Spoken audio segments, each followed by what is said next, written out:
ఎన్నికల ప్రచార నిమిత్తం కాపాడేటవారు గ్రామానికి వచ్చిన సందర్భంగా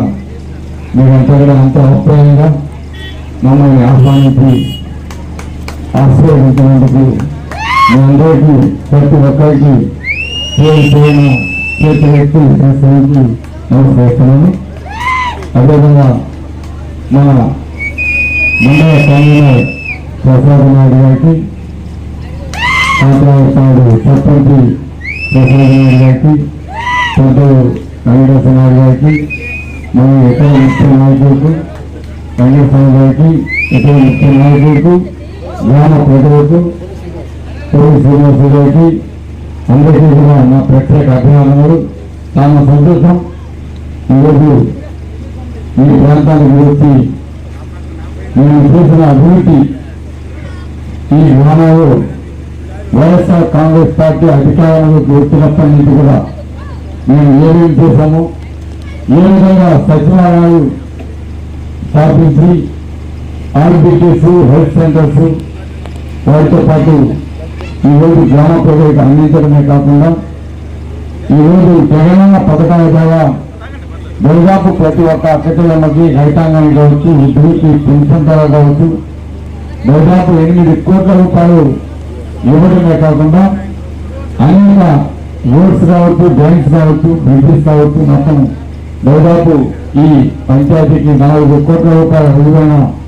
వర్క్స్ని కూడా మేము చేయడం జరిగింది, కంప్లీట్ చేయడం జరిగింది. ముఖ్యంగా శ్మశానానికి ప్రహరీ గోడ నిర్మించడం జరిగింది, బాత్రూమ్ నిర్మాణము ఇవన్నీ కూడా చేయించడం జరిగింది, చెరువు కట్ట మీద లైట్స్ వేయించడం జరిగింది, ఎస్టీ కాలనీకి నీటి పైప్ లైన్ వేయడం జరిగింది, పేదల ఇళ్ల సేవ కోసం లోన్లు వేయిస్తే దాన్ని ప్రతిపక్షాలు ఏ విధంగా ఆపాలో కూడా ప్రజలందరూ కూడా అర్థం చేసుకోవాలి. అదేవిధంగా ఎస్టీ కాలనీలో మండే నిర్మాణం కావచ్చు, భూమి నిర్మాణం కావచ్చు, డంపింగ్ నిర్మాణం కావచ్చు,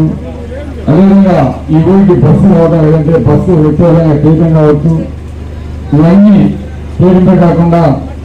మనం రోడ్స్ కూడా ఎస్టీ కాలనీ నుంచి D1 రోడ్డు వరకు, ఎస్టీ కాలనీ నుంచి కాగా బ్రిడ్జ్ వరకు, అదేవిధంగా కొన్ని పంట పొలాలకి గ్రామ రోడ్స్ ఇవన్నీ కూడా వేయించడం జరిగిందని కూడా మీ అందరికీ తెలియజేస్తున్నాం. ఎందుకంటే మనం తెలుగుదేశం ప్రభుత్వం అధికారంలో ఉండగా రాష్ట్రం విడిపోయింది, ఈరోజు ఆర్థిక పరిస్థితి బాగలేదు, మేము ఏమీ చేయలేము అని ఆనాడు చెప్పినా జగన్మోహన్ రెడ్డి గారు ముఖ్యమంత్రి అయిన కోవిడ్ 2 సంవత్సరాలు ఉన్నా కూడా ఆర్థిక పరిస్థితి బాగలేకపోయినా కూడా ఈరోజు మన రాష్ట్రంలో సంక్షేమ పథకాలతో పాటు అభివృద్ధి కూడా ఏ విధంగా చేశామనే దానికి నిదర్శనం కాట్రాయపాడు గ్రామం అనే గౌరవంగా తెలియజేస్తున్నాం. ఈరోజు సర్పంచి ప్రసాద్ నాయుడు గారు, వెంకటేశ్వర నాయుడు గారు,